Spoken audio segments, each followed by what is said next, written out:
today we're going to be speaking about specifically the Visa B2B embedded SAP virtual card payment platform. So I will take you through a series of slides we've prepared for today, and Visa, and you may have heard about some of this in the press. Visa and SAP have formed a partnership in building another payment option that you can have as part of your SAP or fully embedded within SAP. MicroChannel, FUJIFILM MicroChannel will have actually partnered with us to roll this out to their customers, and so we are here today to talk about that with you. So to maybe start off with, I want to make sure that we give you a bit of a flavour of what we're here to talk about and why. And some of the things that I want to sort of highlight up front is Visa is an innovation company. It's not just a payments company. So we're looking at solutions where we enhance and streamline the current processes that relate from end to end on a payment process. I also want to explore with you why we're sort of looking at the streamlining, or how we streamline, but also why we streamline the B2B payments and why we think it's really important, and especially important to you in the lens of the users of the SAP platform. I'll touch quickly on the implementation process, because usually by that time I'm always getting that, well, what do I need to do to implement this? And in a lot of standard scenarios, it sounds like it could be a project where you stand up a number of resources to actually help do that, which is not the case. So I will actually take you through what the implementation process looks like. So as a challenge, or where we see the challenge that I wanted to share, and this is more around, you may relate to some of this, you may see part of it, or you may actually look at all of it and actually really understand why this solution was ever looked at to begin with. So the challenge in the current payment landscape, and this is across the board, no matter the size of the business that you operate or the industry that you're in, that there is a stronger demand for liquidity. There's cost of funds is going up. It's harder to get credit.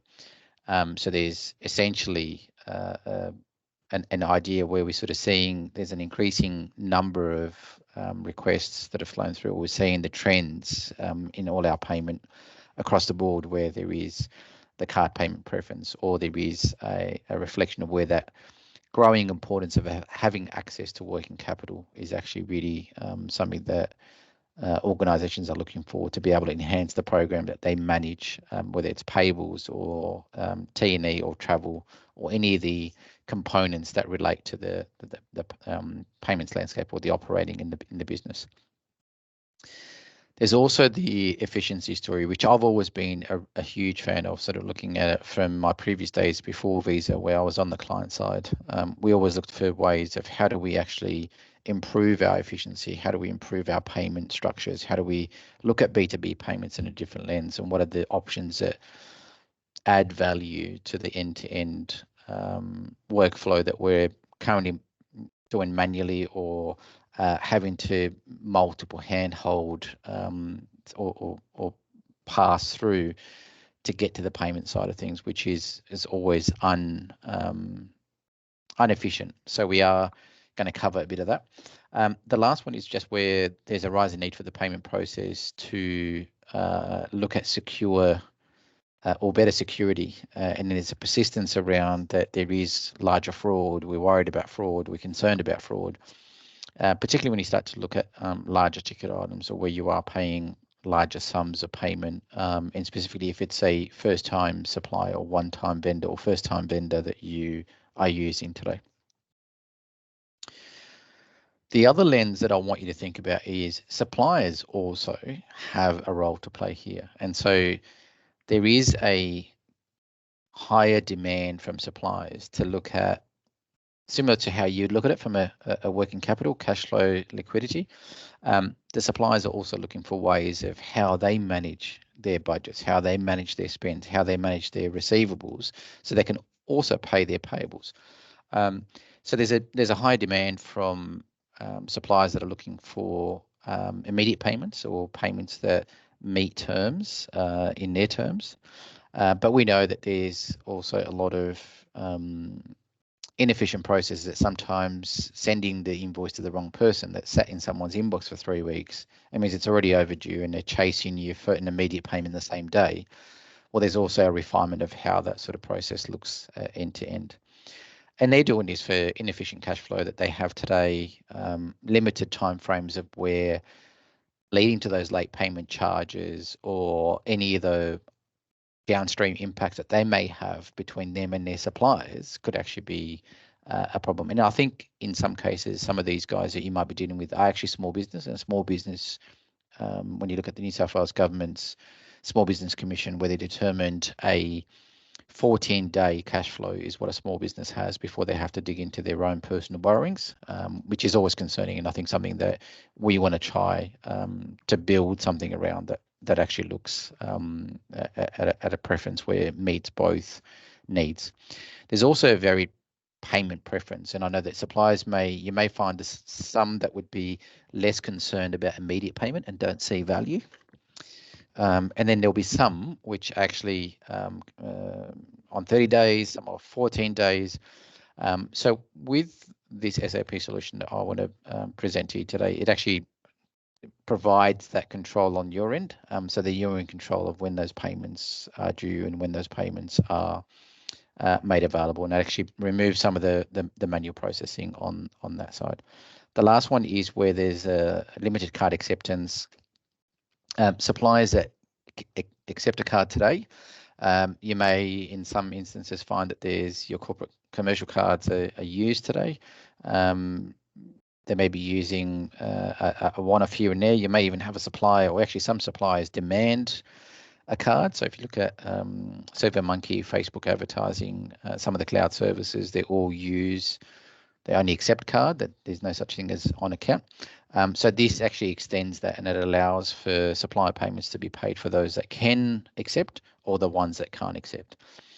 And maybe just on the efficiency side, and I know that it's touched on in here, but in our conversations with suppliers and where they saw the preference of card payments, it's not just for immediate payment, but there is an immediate one-to-one relationship on their merchant settlement the next day. So their reconciliation, they're seeing massive efficiency on their reconciliation. So on their side, it becomes a lot easier than getting a payment in their bank account via EFT, that the remittance, yes, comes through the email with line items, but then I have to figure out which invoices and flag those invoices manually in my ERP. Okay, so I'm introducing to you, it's called Visa B2B Integrated Payables, so VBIP for short. It is a embedded SAP platform module that was built by Visa. SAP and Visa partnered to build it, so it's all part of your existing platform. And in partnership with MicroChannel, we are making this offer available.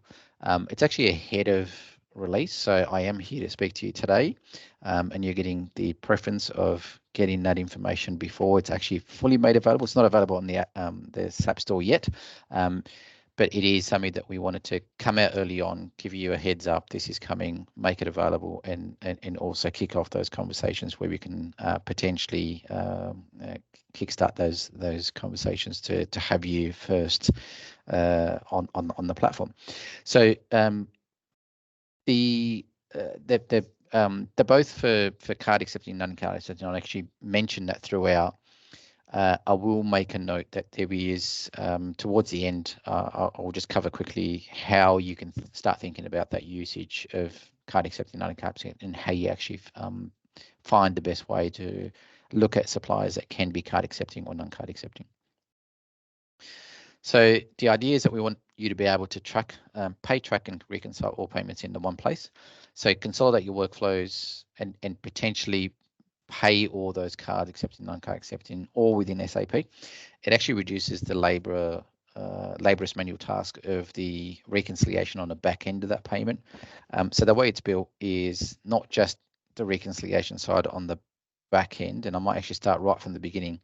You have one-time vendors, you potentially have them onboarding process could take a while, requires a number of steps, not just so much to sign them up, but also to do the BSB account verification if you do that today, or even sometimes you may have an internal process that requires someone to approve that But even once you sign them up, you're maintaining those vendor accounts or vendor details forever. And if it's a one-off use, I think it becomes really difficult to justify the upfront cost or the effort to sign them up.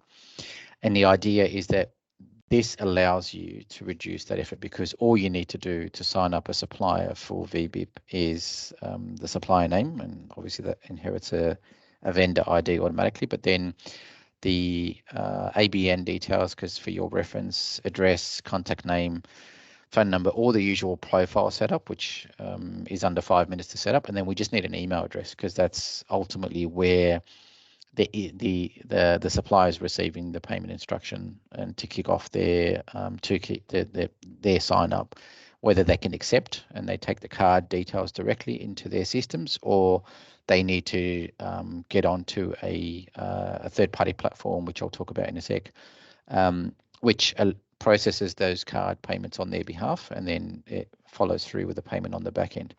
But that's really early on in the setup. But also, ultimately, you need to think about a secondary workflow. In this scenario, the workflow reduces the need for having to three-way match. And I want to sort of think about that in that the vendor is set up. For a card payment, you usually don't have a purchase order. You can still have a purchase order. You can still do your three-way match process. But ultimately, there is no need for the PO to match or have a PO. There's no goods receipting, because you do that in all standard corporate card transactions. And when you're coding them in your EMS, that's assumed that you've received the goods. So the receipting is done. And really the only step that's required, and I would say that it would be required, is the approval before the payment before the invoice is added to the payment processing.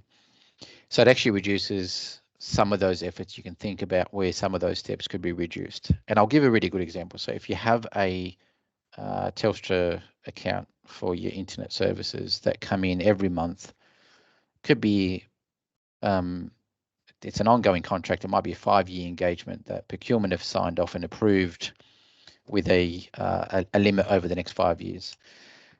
Getting those invoices every month, getting invoiced for those every month, and having someone to raise a purchase order after the fact. And there's a high percentage, it's somewhere on average, and your systems might be different, but the industry average is somewhere around the 80% of purchase orders are raised after invoice date. So if we're using the system in a way where it shouldn't be used, so we're raising the purchase order after the fact because we don't know what the cost is or what that, it could be an open purchase order, and I understand in some cases that's how you're managing it. So then you're having to raise the purchase order for an invoice and then take it through a goods receipting. Well, the service is usually charged after consumption for any of those utility bills. And I say that for Telstra as an example, but it's all utilities in that case, cloud services, your IT spend, and so on. So using that as an example, you essentially could reduce the need for having to goods receipt or run that against a purchase order match, but then just go straight to the approval process. From that approval process, and I might add the last one, which is actually one of my favorites, is when you go via a card accepting or a non-card accepting in either scenario, the system, because it's generated out of SAP for that card payment, there is a ledger that sits in a suspense account. The debits and the credit journals are created.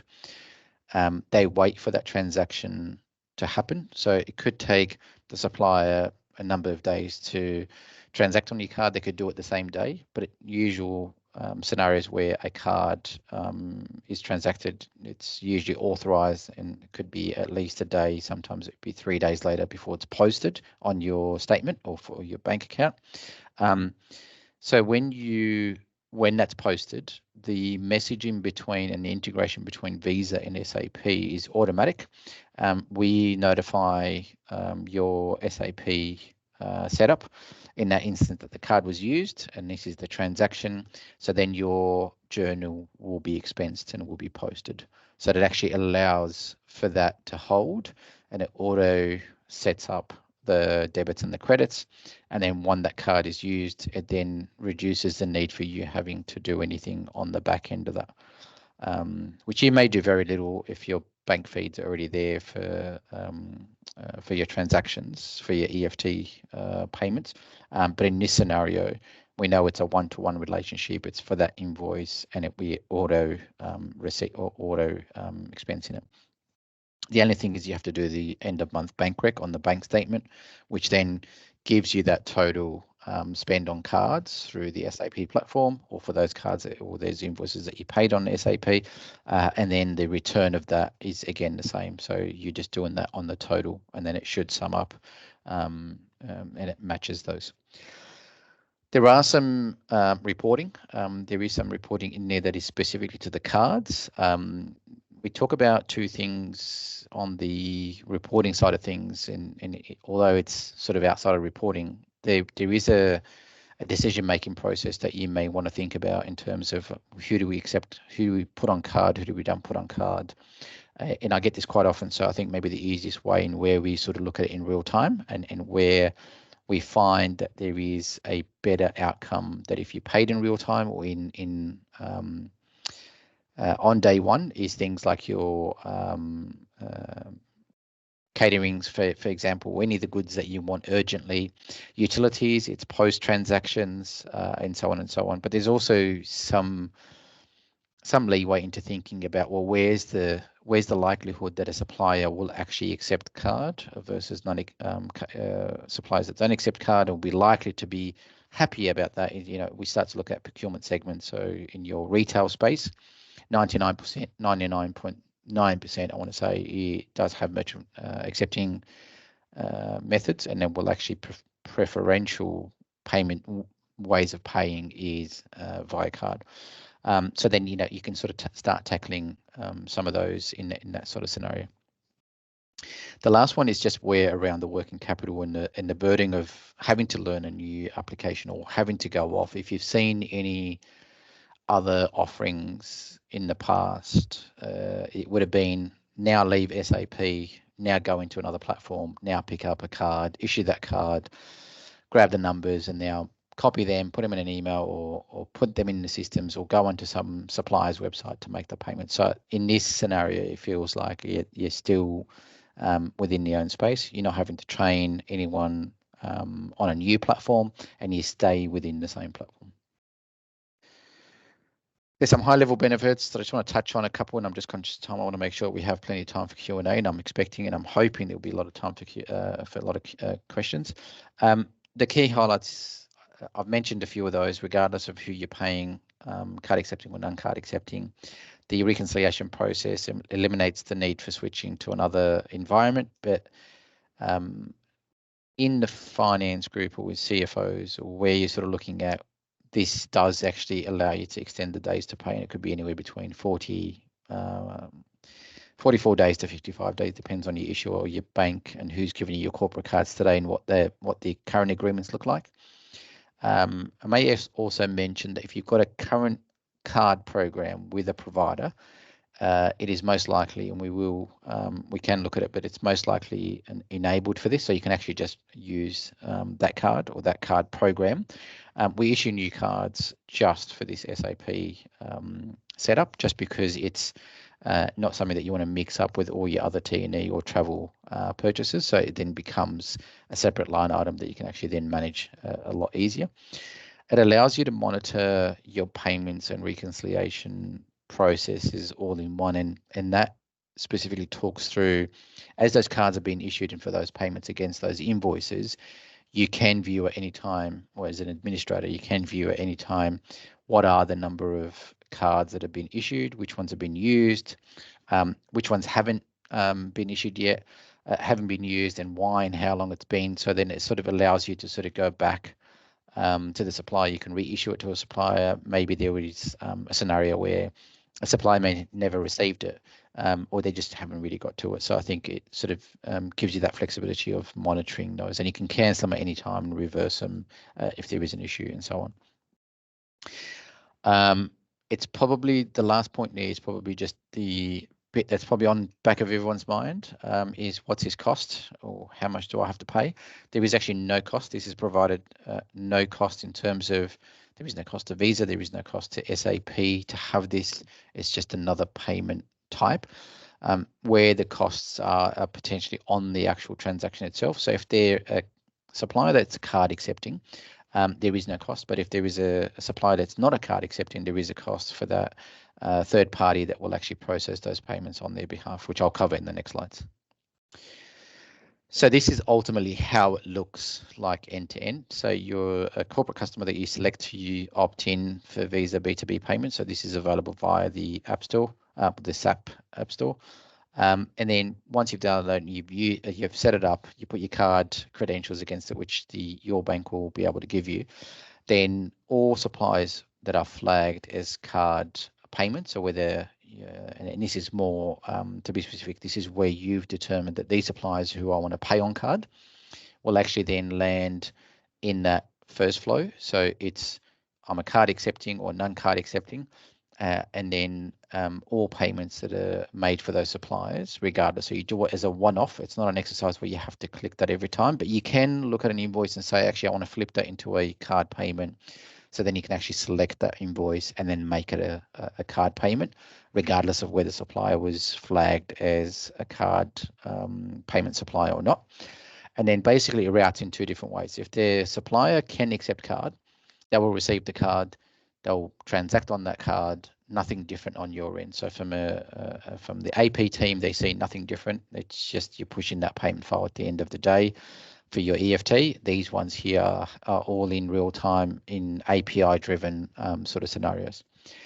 Where there isn't a card accepting, or you've determined that I want to pay this bill on a card, but the supplier doesn't accept a card, then basically there is a third party that's called a BPSP. So this is Business Payments Service Provider, which basically what they do is they take that card from you, they process that card payment, and then they make that transfer to that supplier, whichever way their preference is, and the back end of that.